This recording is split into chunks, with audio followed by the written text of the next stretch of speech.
Kisah Raja Alauddin Khalji, Singa Delhi yang tak terkalahkan. Tahun pemerintahan 1296, 1316 Masehi. Babi, anak dari langit yang berapi. Di sebuah sudut padang pasir berdebu yang jauh dari hiruk-pikuk Delhi, seorang anak lelaki lahir dari keluarga bangsawan Khalji yang keturunan Turki Afgan. Ia dinamai Ali Gurshasp, tapi takdir telah menuliskan nama lain baginya, Alauddin, sang penakluk. Sejak kecil, Ali dikenal bukan sebagai bocah yang lemah lembut, melainkan sebagai anak yang menyimpan bara api di dadanya. Ia tumbuh dalam rumah pamannya, Jalaluddin Khalji, Sultan Delhi pertama dari dinasti Khalji. Di sanalah ia menyerap seni politik dan tipu daya seperti spons menyerap air. Ia diajari membaca Al-Quran, seni berkuda, seni perang, dan retorika. Tapi lebih dari segalanya, ia mengamati dunia dengan mata curiga, menyadari bahwa kekuasaan tak diberikan ia, harus direnggut dengan tangan berdarah. Beduh, pengkhianatan yang menjadikan sultan. Tahun berganti, dan Ali Gurshasp menjadi komandan militer yang berbakat. Ia dikirim ke daerah-daerah pemberontak, menunjukkan kecerdikannya di medan perang. Tapi jauh di dalam hati, ia haus akan mahkota. Pamannya Jalaluddin terlalu lembek, terlalu memaafkan, pikirnya. Delhi butuh tangan besi, bukan lengan lunak. Pada tahun 1296, Ali menjebak pamannya dalam kunjungan damai di Kara. Dengan tikaman kejam, ia membunuh Jalaluddin dan memproklamirkan diri sebagai Sultan Alauddin Khalji, penguasa mutlak Kesultanan Delhi. Babi mengguncang utara dan selatan. Alauddin bukan sekadar raja, ia adalah badai yang menelan segalanya. Dalam 20 tahun pemerintahannya, ia memperluas kekuasaannya melebihi pendahulunya. Ia menghancurkan musuh-musuh dari utara hingga ke jantung selatan India. Penaklukan Gujarat 1297. Ia mengirim pasukan menyerbu kerajaan Gujarat. Kemenangan diraihnya. Dari sini, ia membawa seorang budak yang kelak menjadi kesayangannya, Malik Kafur, seorang jenderal yang haus kemenangan. Penaklukan Ranthambore dan Chittor. Sultan mengepung benteng-benteng kuat Rajput. Ranthambore jatuh. Chittor menjadi legenda karena di sana, para wanita melakukan jauhar, membakar diri demi kehormatan daripada jatuh ke tangan musuh. Namun Sultan tetap berdiri di atas abu dengan mahkota semakin bersinar. Penyerangan ke selatan, Alauddin mengirim Malik Kafur menaklukkan kerajaan-kerajaan Hindu Selatan seperti Warangal, Madurai, dan Dwara Samudra. Dari sana emas, permata, dan takluknya para raja mengalir ke Delhi seperti sungai surgawi. Babarfo, penguasa yang menyulap kekacauan menjadi tata tertib. Bukan hanya pedangnya yang tajam, tapi pikirannya pun sekeras baja. Ia tahu bahwa kekuasaan harus dijaga, bukan hanya dengan tentara tapi juga dengan aturan. Ia memperkenalkan sistem harga tetap untuk kebutuhan pokok seperti gandum, gula, dan pakaian agar rakyat tak tertindas. Para pedagang, ia mendirikan pasar yang diawasi ketat dengan pengawasan keras terhadap para penimbun barang. Ia menciptakan sistem intelijen rahasia, bahkan menteri pun bisa dipatahkannya jika berkhianat. Ia menghentikan pemberian tanah kepada bangsawan agar kekayaan tak menumpuk di tangan mereka yang malas. Tentara reguler dibentuk dan dibayar langsung oleh negara. Ia membuat sistem registrasi kuda dan tentara untuk menghindari korupsi. Alauddin berkata, rakyat tak akan taat pada Tuhan jika mereka lapar, maka beri mereka roti dan mereka akan sujud. Babi, sang raja yang tak mau disebut nabi. Sebagian pembesar mengaguminya, bahkan menyebut-nyebutnya sebagai imam zaman. Tapi Alauddin menolak keras. Ia berkata, saya bukan nabi, saya bukan wali, saya hanya sultan yang menjaga dunia dari kehancuran. Ia paham bahwa kekuasaan bukan warisan ilahi, melainkan ujian dunia.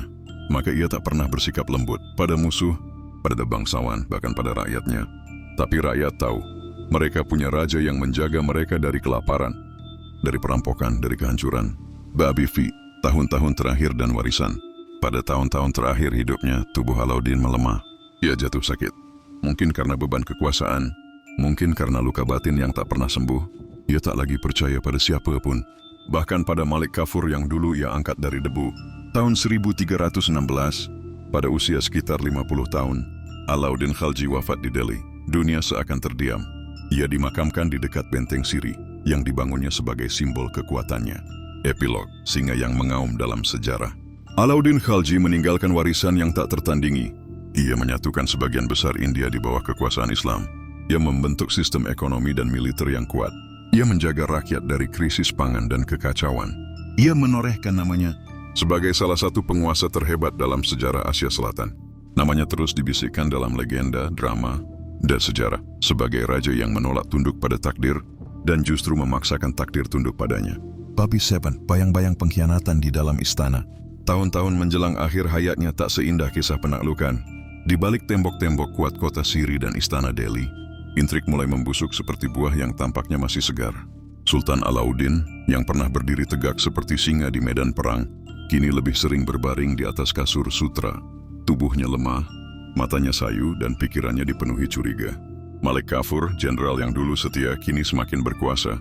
Ia menjadi pelaksana harian kerajaan, mengendalikan pasukan, memantau istana, bahkan membatasi akses para menteri ke sultan.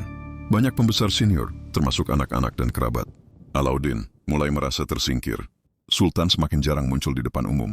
Malik Kafur mulai menyusun rencana gila, menghapus darah keturunan sultan dan mengambil kendali penuh. Ia memenjarakan dan bahkan membunuh beberapa anak sultan atas tuduhan makar. Namun rakyat berbisik, apa benar ini perintah Alauddin? Ataukah Kafur kini menjadi bayangan yang menelan cahaya raja? Babawir, kematian sang raja, bangkitnya penjilat. Tahun 1316, musim dingin menyelimuti Delhi. Angin membawa kabar yang membuat bumi terguncang. Sultan Alauddin Khalji wafat. Para wanita istana meratap. Rakyat menangis. Tapi istana membeku. Malik Kafur segera mengumumkan bahwa anak tiri Alauddin yang masih kecil, Shihabuddin, akan menjadi sultan di bawah perwalian dirinya. Ia mengontrol istana dengan tangan besi dan hati yang penuh tipu daya. Namun para komandan militer yang masih setia pada garis darah Khalji bangkit. Mereka mencium ambisi Kafur yang terlalu besar. Tak butuh waktu lama, Malik Kafur dibunuh secara diam-diam oleh para prajurit istana. Mayatnya dibuang tanpa penghormatan. Bab Name, warisan yang menjulang di atas reruntuhan. Walau wafat dalam bayang-bayang dan kekacauan, nama Alauddin tetap menjulang di atas arus sejarah. Ia bukan raja yang dicintai karena kelembutan, tapi karena ketegasan dan hasil nyata. Warisan Alauddin Khalji mencakup reformasi ekonomi. Ia menurunkan harga dan mengawasi pasar agar rakyat kecil bisa hidup layak. Sebuah konsep yang melampaui masanya. Sistem militer profesional. Tak ada pemberian tanah ke prajurit. Semua digaji langsung oleh negara. Revolusi besar di Asia Selatan kala itu. Sistem intelijen, jaringan mata-mata canggih menjaga Delhi dari pemberontakan. Arsitektur dan kota Siri, kota baru Siri dengan tembok melingkar dan gerbang kuat, menjadi simbol kejayaan dan pertahanan ibu kota. Bab X dalam ingatan zaman. Sultan Alauddin Khalji tetap menjadi sosok yang membelah pendapat. Bagi para penulis sejarah Islam, ia adalah Zil-e-Ilahi, bayangan Tuhan di bumi. Seorang raja yang menjaga umat dan negeri dari kehancuran. Bagi sebagian pujangga Hindu, ia adalah bayangan kelam, penakluk yang keras dan dingin. Namun bagi sejarah sejati, ia adalah tokoh yang membentuk wajah India abad pertengahan. Ia memaksa musuh-musuhnya tunduk, membangun sistem birokrasi yang efisien, dan menjaga istana dari kudeta luar dengan ketegasan luar biasa. Tak ada yang bisa membantah, dialah Raja Besi Delhi. Kata terakhir dari Sultan Alauddin dalam legenda. Kekuasaan bukan untuk mereka yang lemah. Jika aku harus mati di ranjangku sendiri, bukan di medan perang, biarlah sejarah mencatat. Aku tetap menjaga Delhi dari kehancuran. Menjelang ajal, sang singa menggugurkan napasnya yang terakhir. Langit Delhi tampak murung. Awan menggantung seperti kelambu duka di atas menara-menara istana. Siri, di dalam kamar yang gelap dan harum oleh dupa, Sultan Alauddin Khalji, penakluk selatan dan penjaga utara, terbaring lemah di atas dipan emas. Tubuhnya tak lagi sekokoh dulu, namun matanya, meski redup, masih menyimpan bara yang pernah menggetarkan seluruh anak benua. Di sekelilingnya para tabib berbisik, menteri dan panglima tak berani menatap matanya lama-lama. Malik Kafur yang dulu ia angkat dari budak menjadi panglima perang, kini berdiri diam, tak tahu apakah masih dicintai atau telah dibenci. Alauddin tahu ajal mendekat. Ia tak takut.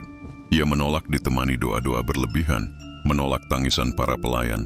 Ia hanya ingin kesunyian dan satu pena untuk meninggalkan pesan terakhirnya. Lalu ia berkata, pelan, nyaris seperti angin yang berhembus dari reruntuhan istana tua. Aku dilahirkan bukan untuk dibimbing oleh kitab, tetapi untuk mengguncang isi dunia. Saat aku datang, para raja gemetar. Dan saat aku pergi, biarlah mereka bersorak, karena mereka tak akan pernah melihat kekuatan seperti ini lagi. Ia menarik napas, berat, tapi ia masih melanjutkan. Aku bukan nabi, aku bukan wali. Aku hanyalah bayangan Tuhan yang kasar, yang menegakkan keadilan dengan ketakutan, bukan cinta. Biarlah sejarah mencela aku, asal negeri ini tetap berdiri. Lalu matanya menatap jendela ke arah Delhi yang ia bangun dengan darah dan batu. Bila nanti namaku ditulis dalam buku sejarah, tulislah aku sebagai Raja Besi, bukan manusia suci. Karena surga tak memerlukan orang sepertiku, tapi dunia Dunia selalu membutuhkan tangan sepertiku. Beberapa saat kemudian bibirnya hanya bergerak-gerak kecil. Kata terakhir yang terdengar samar, jangan percayai siapapun di istana. Dan dalam senyap, Sultan Alauddin Khalji pun mengembuskan nafas terakhirnya. Langit Delhi yang telah lama dijaga oleh kemaharajaannya seakan ikut menangis. Dan sejarah mulai menulis dengan tinta abadi. Inilah kisah tentang raja yang tak pernah tunduk, kecuali kepada maut. Rakyat tidak bisa menyembah Tuhan jika perut mereka lapar. Maka tugasku pertama adalah memberi makan, dan yang kedua, menjaga agar tak ada yang mencuri roti mereka. Hukum bukan untuk disimpan di kitab, tapi untuk diukir di jalan-jalan pasar, di dalam harga gandum, dan di wajah dot prajurit yang tak korup. Aku bukan nabi, bukan orang suci, tapi aku adalah pedang yang menjaga dot negeri dari kehancuran. Jika tanganku harus berlumur darah demi ketertiban, biarlah itu jadi dosaku, bukan dosanya rakyatku. Seorang raja yang terlalu memaafkan akan melihat tahtanya digerogoti oleh dot senyuman palsu, maka aku memilih ditakuti daripada dihormati dengan dusta. Aku tidak percaya pada doa yang hanya bergema di langit, sementara rakyatku menangis di bumi.